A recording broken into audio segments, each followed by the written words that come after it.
When I was in high school, I was labeled an at-risk youth. I had went to 5 different high schools in 2 years, not because I was failing school, but because the schools were failing me. An at-risk youth is a student who is currently at risk of failing, getting expelled, or dropping out. These students have a hard time because of their circumstances and do not conform within the rest of the student body. There are 4 factors which lead to a student becoming at risk.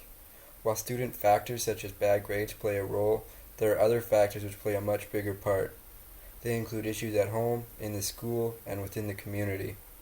Students may be dealing with abusive or neglectful parents, schools that have 40+ students in a classroom, and communities which don't have the necessary resources to fund their schools.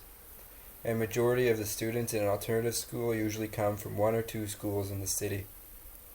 When 400 students are in a school studying Moby Dick, the students are not going to feel like they are learners, but rather they are going to feel like they are prisoners.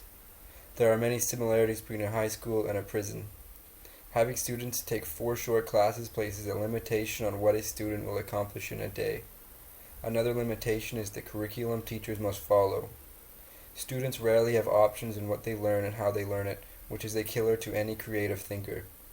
This curriculum is followed by a standardized test at the end of the year which is supposed to place students according to academic level. Standardized testing is not only ignoring a student's ability to create, but doesn't accurately represent teacher quality. At the end of the year, teachers are evaluated by how well students do on the test. This puts pressure on the teachers to teach students what's on the test rather than teach them actual life skills and ideas which they can use in adulthood. Also, anything that is standardized in education won't support multiple learning styles. For instance, sitting in a chair in a silent room 3 to 4 feet away from the next person just isn't going to cut it for the intrapersonal or tactile learner. Again, this is an example of how our schools have failed our students. So now, since we've clarified what an at-risk youth is and what the problem for them is, I will clarify what I mean by an alternative education. An alternative education could take many facets, but what I'm referring to resembles a Montessori style of education. A Montessori education emphasizes independence and is designed from a constructivist model, which means students learn directly from materials rather than by instruction. Most importantly, students have a choice of what they learn from a wide range of options.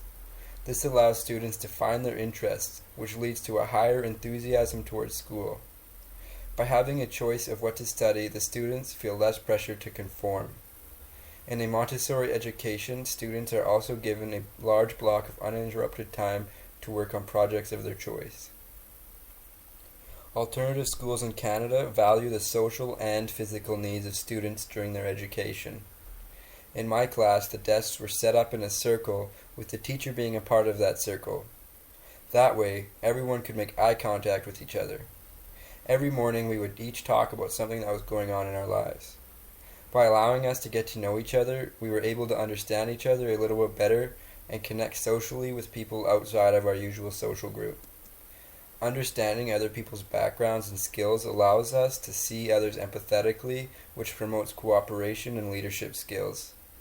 This moral education is the key to reaching our full potential inside of the classroom and out, cognitively and emotionally.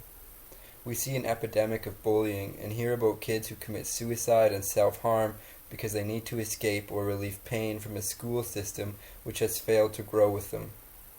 But how could we expect to stop bullying in schools when we keep setting a standard for students to conform to? The only way to make a non-conforming student conform is to break down the rules of conformity. This breakdown is what an alternative education provides for them.